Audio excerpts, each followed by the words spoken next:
नमस्कार दोस्तों, Ashok Singh agree show में एक बार फिर आपका स्वागत है। मैं हूं आपके साथ अशोक सिंह। जल जीवन का आधार है और कृषि की रीढ़ भी।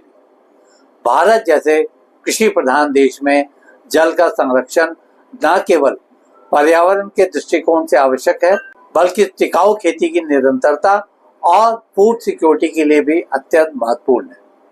जल की बर्बादी, अनियमित वर्षा, ग्राउंड वाटर के स्तर में गिरावट और सिंचाई लागत में वृद्धि ने किसानों को संकट में डाल दिया है। ऐसे में जल संरक्षण या वाटर कंजर्वेशन आज की सबसे बड़ी आवश्यकता बन गई है। इस कार्यक्रम में हम इसी गहराते जल संकट की चुनौती और इसके व्यवहारिक समाधान पर चर्चा करेंगे। इसके साथ ही जल संरक्षण से जुड़े महत्वपूर्ण पहलुओं पर भी जागरूक करने का प्रयास करेंगे। एपिसोड शुरू करने से पहले आपसे फिर आग्रह कि इस वीडियो को अंत तक अवश्य देखें, ताकि आप भी इसमें दी जाने वाली जानकारियों का भरपूर लाभ उठा सकें। तो दोस्तों, आज के विषय पर कार्यक्रम की शुरुआत करते हैं। वाटर कंजर्वेशन वर्तमान दौर में कितना महत्वपूर्ण होता जा रहा है, इसका अंदाजा लगाने के लिए यही बताना काफी होगा कि दुनिया के कितने ही देशों को जल स्रोतों के सूखने की वजह से भयंकर जल संकट का सामना करना पड़ रहा है। खेती के लिए तो दूर, पीने के पानी के लिए भी जनता को तरसना पड़ रहा है। अगर हम नहीं चाहते कि हमारे देश में भी यही स्थिति आए, तो समय रहते जल की बूंद बूंद को बचाना पड़ेगा। इसकी बेतहाशा हो रही बर्बादी को रोकना पड़ेगा। यह तो हम सभी जानते हैं कि कृषि में जल की सर्वाधिक खपत होती है।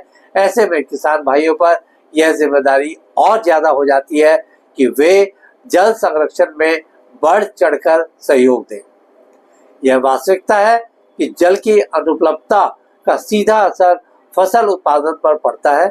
ऐसे में पहले समझ लेते हैं कि जल संरक्षण करने के कितने सारे फायदे हैं। सबसे पहला तो यही है कि जल संरक्षण करने से खेती के लिए पर्याप्त पानी उपलब्ध रहेगा और फूड सिक्योरिटी की कभी समस्या नहीं आएगी। सूखे और जल संकट की स्थिति से भी इस तरह से निपटा जा सकता है। जैव विविधता को संरक्षित किया जा सकता है तथा मृदा अपरदन को रोका जा सकता है। कृषि क्षेत्र में कुल जल उपयोग का लगभग 80% भाग सिंचाई में खर्च होता है।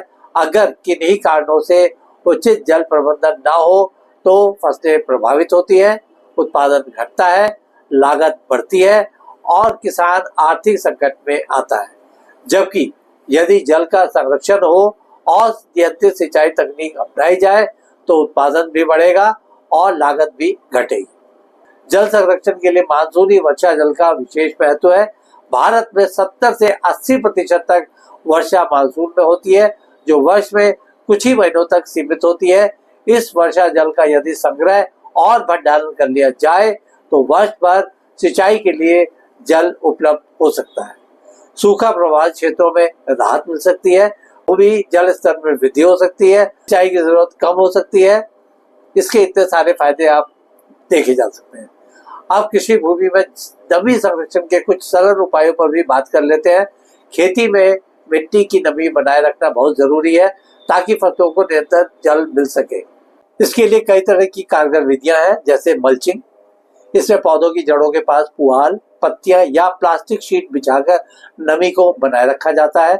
अगर ढलानों पर खेत है तो पानी के बहाव को नियंत्रित कर मिट्टी और नमी का संरक्षण किया जा सकता है। कंपोस्ट और जैविक खाद मिट्टी की जल धारण क्षमता को बढ़ाते हैं। अंतर्वर्ती जुताई यानी इंटर कल्टीवेशन से मिट्टी की ऊपरी परत को तोड़कर वाष्पीकरण को रोका जा सकता है। सदियों से जल संरक्षण के तमाम तरह के तरीके सफलतापूर्वक अपनाए जाते हैं। आइए उन पर भी एक निगाह डालते हैं। राजस्थान में जौहर में वर्षा जल संग्रह करने की परंपरा रही है। इसके लिए मिट्टी से बने बड़े कुंड प्रयोग में लाए जाते हैं। इसी तरह से बावड़ी होती है। ये सीढ़ीदार कुएं होते हैं जिनमें वर्षा जल संग्रह होता है। गांव में बने छोटे छोटे जलाशय या तालाब भी होते हैं जिनमें पानी संग्रह किया जाता है। अगर आधुनिक और वैज्ञानिक जल संरक्षण तकनीकों की बात करें तो इनमें ड्रिप सिंचाई सबसे प्रमुख है। इसके जरिए पौधों की जड़ों तक बूंद बूंद पानी पहुंचाया जाता है, जिससे जल की बचत होती है। स्प्रिंकलर प्रणाली में सूक्ष्म फुहारों के रूप में पौधों को पानी दिया जाता है। रेन वाटर हार्वेस्टिंग सिस्टम में छतों या खेतों से वर्षा जल एकत्र कर उसे टंकियों में संग्रह किया जाता है। लेजर लेवलिंग सिस्टम से खेतों को समतल कर जल वितरण को समान बनाया जाता है। इस प्रकार खेत में जल का भराव नहीं होता तथा समान रूप से जल का वितरण होता है। ऐसे में कहा जा सकता है कि वर्षा जल का संग्रह करना ही इस जल संकट के समाधान की कुंजी है। इसके लिए छतों पर रेन वाटर हार्वेस्टिंग सिस्टम लगाया जा सकता है। फार्म पॉन्ड या खेत तालाब का निर्माण कर खेत के कोने में पानी संचित किया जा सकता है। चेक डैम और डाला बांध से बहते पानी को रोककर जल स्तर में वृद्धि की जा सकती है। पर्कोलेशन टैंक की मदद से जल धीरे धीरे भूमि में रिसता है और इस तरह से भू स्तर जल बढ़ता है। यह भी ध्यान रखना चाहिए कि जल संरक्षण से सिंचाई लागत में भारी बचत होती है।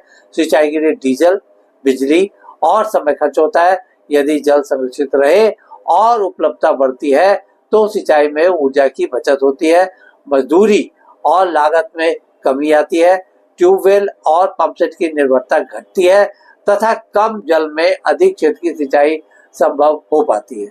भारत में जल प्रबंधन हेतु दूरगामी और प्रभावी सरकारी नीतियों की आवश्यकता से इनकार नहीं किया जा सकता है। इसके लिए देशव्यापी स्तर पर जल उपयोग के लिए समग्र नीति बनाई जानी चाहिए। किसानों को वर्षा जल संचयन हेतु अनुदान दिए जाने का प्रावधान होना चाहिए।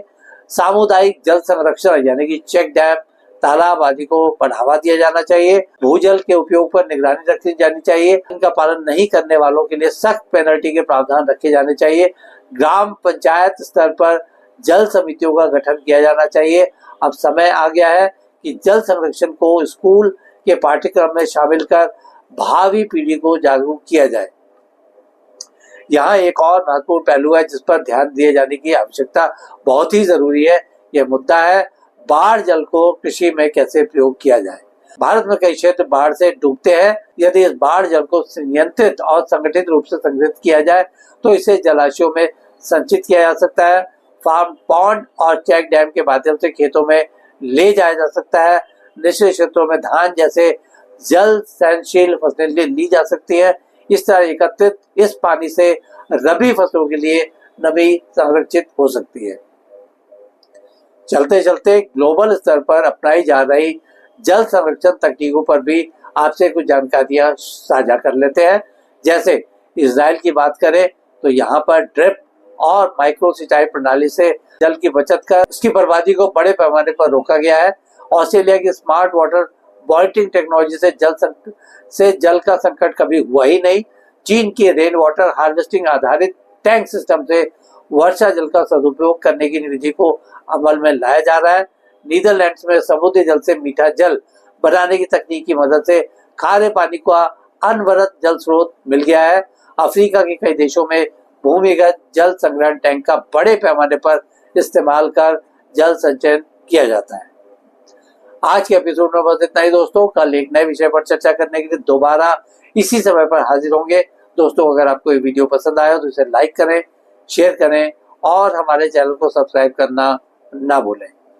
आपके पास कोई सवाल या सुझाव हो तो कृपया कमेंट बॉक्स में लिखें। हम आपके सवालों का जवाब देने के लिए हमेशा तैयार हैं। तो दोस्तों कल फिर आपसे एक नए विषय के साथ मुलाकात होती है। तब तक के लिए नमस्कार।